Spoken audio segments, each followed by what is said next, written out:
Assalamualaikum warahmatullahi wabarakatuh. Good morning, my good student. How are you today?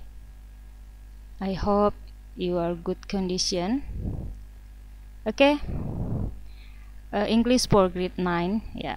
Bahasa Inggris ya untuk anak kelas 9. Tetap kita belajar bahasa Inggris. Now today we are going to learn about imperative sentence ya. Oke, belajar bahasa Inggris hari ini kita akan pelajari yaitu tentang imperative sentence, yaitu adalah bentuk dari kalimat perintah. Oke. With me by Ma'am Leni Noprianti. Oke. What is imperative sentence? Oke, kita lihat anak-anak, apa sih itu kalimat imperatif? Ya. Imperative sentence adalah kalimat yang digunakan untuk memberikan perintah, command. Perintah itu atau disebut dengan command ya. Petunjuk, instruction, dan permintaan, yaitu request. Ya, jadi ini kalimat imperatif ini adalah bentuk kalimat perintah ya. Tapi nanti juga bisa di situ bentuknya sebagai instruction atau direction, yang artinya adalah petunjuk, dan juga bisa berbentuk nanti permintaan atau nanti disebut dengan request. Oke, imperative sentence juga biasanya diakhiri dengan exclamation mark. Ya, exclamation mark ini adalah tanda seru. Oke. Atau full stop, yaitu titik, dan tanda tanya pada tipe request atau permintaan ya. Nanti biasanya imperative sentence itu kalimat perintah, di akhirnya itu bentuknya tanda seru biasanya ya, dan juga tapi ada juga yang berbentuk titik dan bisa berbentuk juga tanda tanya. Ini biasanya dalam bentuk kalimat request atau permintaan. Itu ya, itu namanya, ini adalah bentuk kalimat imperatif. Oke. Characteristics of imperative sentence. Kita lihat apa sih karakteristiknya dari kalimat imperatif atau kalimat perintah ini ya. Kita lihat, yaitu yang pertama adalah memiliki arti meminta seseorang melakukan sesuatu. Yang kedua, menggunakan verb one, yaitu menggunakan kata kerja yang pertama. Oke. Number 3, tidak memiliki subjek. Oke, dia menggunakan kata kerja tapi dia tidak memiliki subjek. Biasanya kalau kamu buat kalimat pasti ada subjek dan verbnya ya, tapi di sini tidak memiliki subjek. Oke, now number 4, biasanya menggunakan tanda seru. Ingat ya, tanda seru di akhirnya, tapi bisa juga menggunakan tanda titik dan tanda tanya pada tipe request atau permintaan. Oke, ini adalah karakteristik dari bentuk kalimat perintah atau imperative sentence ya. Oke, examples. Kita lihat ini ya contohnya. Oke, number 1, command. Ini adalah kalimat perintah ya. Kalimat perintah untuk contoh yaitu seperti open the door. Oke, buka pintu. Ya, ini kalimat perintah ya, Nak ya. Kalimat perintah open the door. Oke, dilihat di sini tandanya tanda seru. Do your homework. Oke, kerjakan pekerjaan rumahmu.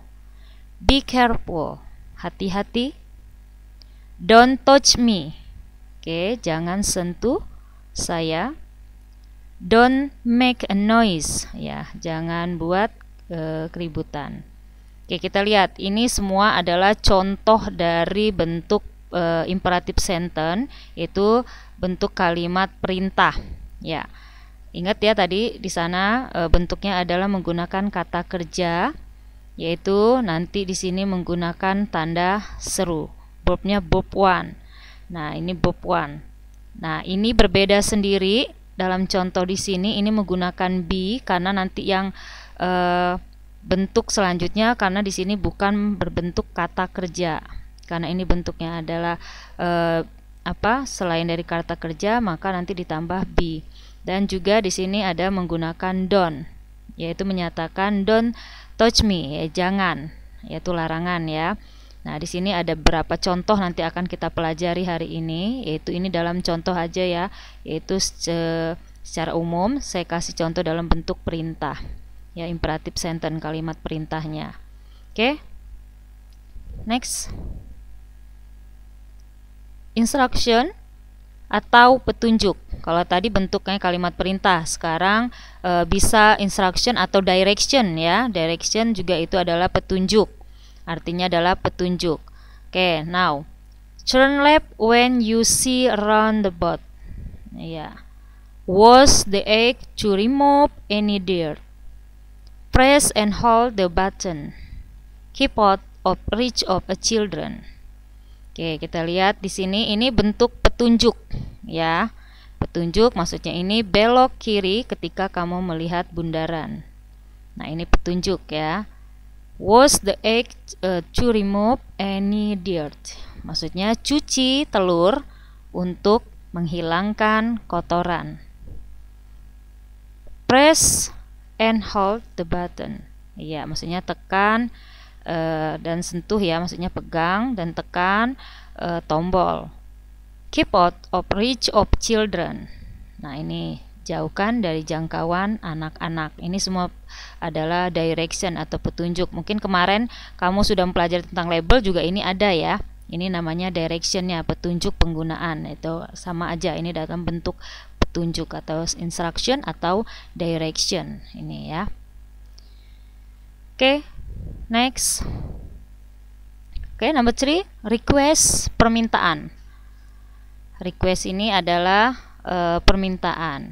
Biasanya menggunakan kata please untuk menunjukkan agar lebih sopan. Iya.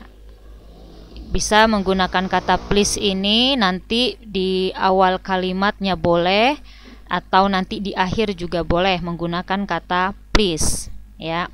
Kita lihat di sini. Call me 5 minutes again, please. Iya, maksudnya apa? Tolong hubungi saya 5 menit lagi. Please turn off the television. Iya, tolong matikan TV. Put some sugar, please. Nah, ini ya. Letakkan berapa gula? Ya, tolong maksudnya di sini ya. Atau tolong letakkan sedikit gula, boleh. Oke. Accompany me please. Nah, apa di sini? Accompany me please. Ingat, ini mau minta bantuan ya, secara halus dia bentuk kalimat permintaannya. Ya, tolong temani aku. Oke, jadi kalau untuk biasanya menggunakan please boleh ya. Nanti dalam bentuk request atau permintaan ini yang menyatakan dia lebih sopan. Ya. Oke, please-nya letaknya boleh di akhir atau boleh di awal. Oke. Imperative sentence juga bisa dibentuk dengan menggunakan kata let. Nah, ini ya. Kita lihat rumusnya atau pola kalimatnya. Let plus object plus verb 1. Ya, ingat kata let-nya dulu. Nanti setelah itu boleh ada objeknya, baru nanti ada kata kerja yang pertama. Ingat, kata kerja pertama ini berarti kalimat kata kerja dasar ya. Oke, contohnya kita lihat. Let me help you. Iya, maksudnya biarkan aku membantumu. Ya, ini ada let, me-nya objek, help-nya adalah verb 1. Ya, ini dia ya. Nih. Oke, let's go. Iya. Ayo pergi. Ya, ini singkatan dari let us go ya. Ya, biarkan kita pergi atau apa? Ayo kita pergi. Mari kita pergi. Oke ya. Ini ada beberapa yang agak berbeda. Nanti bisa menggunakan kata let ya. Tadi contoh-contohnya dalam bentuk yang 3 contoh. Oke. Next, pola imperative sentence. Nah, kita lihat apa sih polanya untuk membuat kalimat imperatif atau bentuk kalimat perintah. Pola kalimatnya itu ada 2 ya nak ya. Yang pertama ini dalam bentuk positif. Nanti yang keduanya yaitu dalam bentuk kalimat negatif. Nah, ini nanti dalam bentuk negatif. Nanti kamu diminta untuk membuat kalimat perintah dengan menggunakan kalimat yang positif dan kalimat negatif, yaitu harus tahu ya bentuknya. Oke, untuk yang pertama yaitu kita gunakan adalah bentuk kalimat perintah dengan menggunakan kalimat positif. Ini pola kalimatnya dulu ya, rumusnya. Oke, yaitu adalah verb one, yaitu kata kerja yang pertama, terus nanti plus objek, tahu ya objek, atau complement. Ya, di sini adalah pelengkap. Ya, complement ini boleh objek atau complement ya, pelengkap. Oke, kita lihat verb without to, ing, ad, ed, ses. Ya, kita lihat verb without. Ini maksudnya kata kerja tanpa ya menggunakan to, ing, ini ed di akhir biasanya ya, di akhir kata, atau s atau is biasanya ini bentuk di akhir kata dari kata kerja. Nah, dalam bentuk kalimat imperatif sentence ini atau kalimat perintah ini kita tidak menggunakan awalan dan akhiran. Biasanya ini awalan ya. Nah, ini yang akhirannya. Nah, kita lihat kata kerja tanpa awalan dan akhiran. Jadi nanti dalam bentuk kalimat imperatif sentence ini tidak menggunakan to, ing, ini ya, awalan dan akhiran. Oke, complement adalah pelengkap. Ya, contohnya di sini pelengkap adalah seperti kata benda atau kata keterangan. Kita lihat contohnya ya anak-anak. Oke, example. Open the book. Ya, buka buku. Ini adalah opennya. Kita lihat pola kalimatnya adalah verb one tadi ya. Berarti diawali dengan verb one, yaitu kata kerjanya yang dasar, yaitu kata kerjanya yang pertama, kata kerja dasar seperti kata open the book, buka buku. Nah, ini adalah verb one. Yang ini adalah kata benda. Nah, ini dia. Karena complement itu tadi bisa dia berbentuk kata benda dan bentuk keterangan. Nah, ini kebetulan contohnya saya kasih tahu, saya cantumkan di sini adalah bentuknya kata benda. Oke, open slowly, buka pelan-pelan. Open tetap sebagai verb one, kata kerja yang pertama. Terus slowly-nya ini adalah bentuknya adalah keterangan cara. Keterangan tadi di sini ya. Keterangan itu nanti ada beberapa macam contoh, yaitu seperti sekarang ini adalah slowly adalah kata keterangan cara. Oke, open now, buka sekarang. Ya, open tetap kata kerja yang pertama. Now-nya adalah bentuk keterangan apa? Yaitu keterangan waktu. Oke ya. Open at home, buka di rumah. Nah, ini juga verb one. Terus at home-nya menunjukkan ini apa? Keterangan tempat.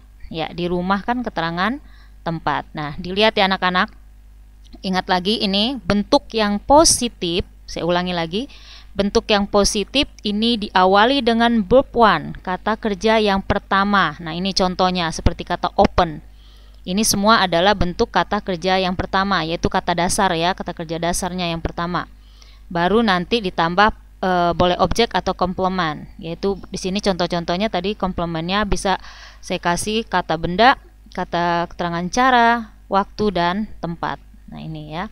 Jadi diawali dulu semuanya itu dengan menggunakan kata kerja. Oke, tanpa to ya atau awalan dan akhiran ini. Ing, ed, s dan is ini nggak dipakai dalam bentuk kalimat imperatif sentence atau dalam bentuk kalimat perintah. Oke ya. Oke, diingat ini adalah pola kalimat yang positif. Berarti di sini diawali dengan kata kerja yang pertama. Oke, next. Examples. Close the window. Tutup jendela. Nah, kita lihat tutup jendela, close. Ini adalah verb one-nya. Oke, the window. Ya. Read the book. Ya, baca buku. Berarti read-nya ini diawali dengan kata kerja pertama atau verb one. Oke, come at 7 tomorrow. Datanglah pukul 7 besok. Ya, ini come. Berarti verb one, ya. Sit down. Duduk, ya. Kita lihat sit-nya ini verb one. And eat your vegetables, ya, makan sayuranmu. Tep ya. Kita lihat semua ini diawali semua dengan kata kerja yang pertama, yaitu verb one. Oke, kita lihat seperti close, read, come, sit, eat. Ini tadi ya. Semuanya adalah diawali dengan kata kerja yang pertama. Oke, nanti selebihnya setelah itu boleh objek atau bentuknya complement ya. Oke. Oke, kita lihat anak-anak, ini adalah pola imperative sentence yang kedua, yaitu menggunakan kalimat negatif. Ya, untuk kalimat negatif diawali dengan don't. Kalau tadi bentuk positif, ya, menggunakan kata kerja pertama di awal. Sekarang bentuk yang negatif ini menggunakan don't. Ini disingkat, asal kata dari do not. Ya, jadi disingkat menjadi don't. Kita lihat pola kalimatnya adalah don't plus verb one plus object or complement.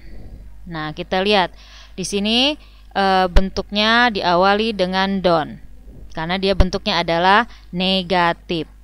Kata kerja pertama, objek atau pelengkapnya ya. Oke, for example, don't close the window. Nah, ini ya, jangan tutup jendela. Oke, kita lihat diawali dengan don't. Close-nya adalah verb one, kata kerja yang pertama. Oke, the window. Ini apa? Jendela. Oke, don't go to market. Iya, jangan pergi ke pasar katanya. Nah, diawali lagi ya dengan don't, berarti jangan. Go-nya tetap verb one, kata kerja yang pertama. To market.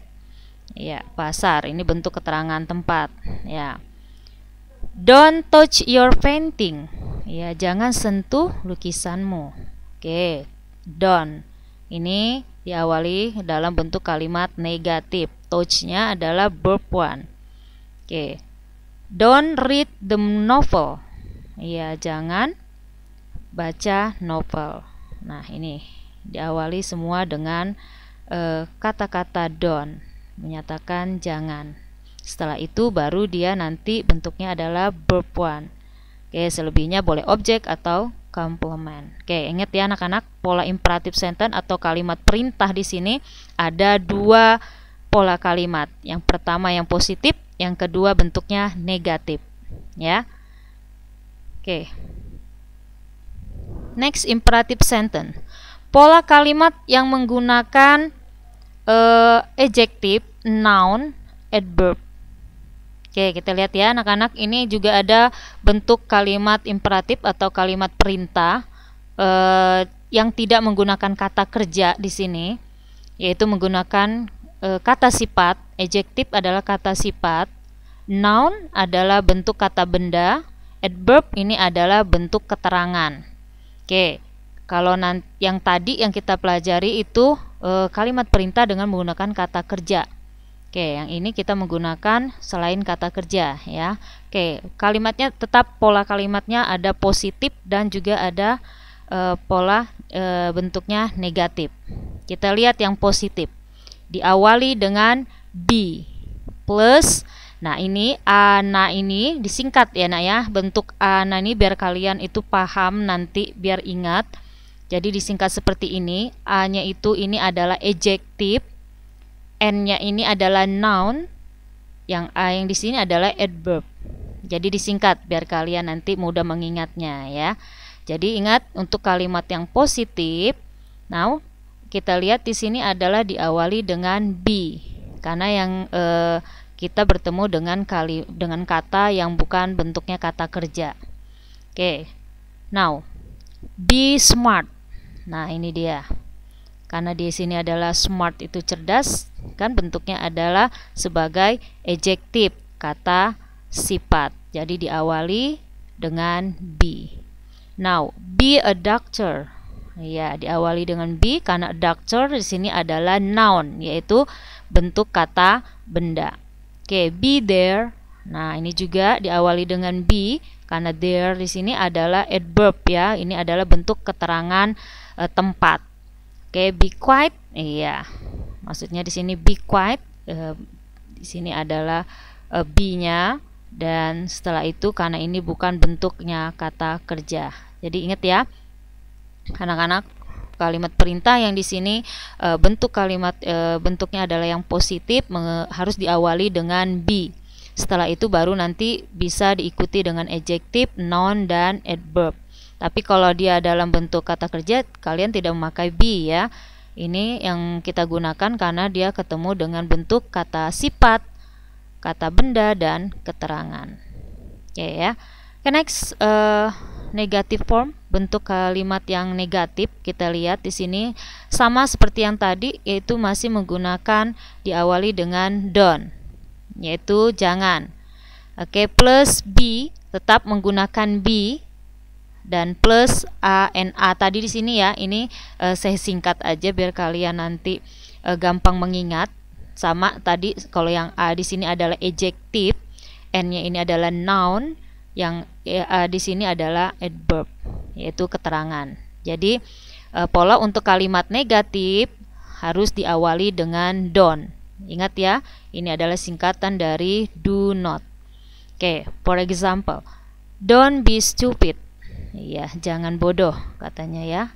Ingat di sini diawali dengan don't, terus diikuti dengan be, karena di sini bentuknya stupid adalah bentuknya adjective. Ya, yang ini. Oke, don't be an actor. Ya, jangan menjadi seorang aktor. Nah, ini tetap diawali dengan don't. Ya, terus be diikuti dengan be karena di sini sebagai noun, yaitu kata benda. Oke, don't be here. Iya. Jangan di sini. Ya, di sini masih tetap menggunakan don't, diikuti dengan be.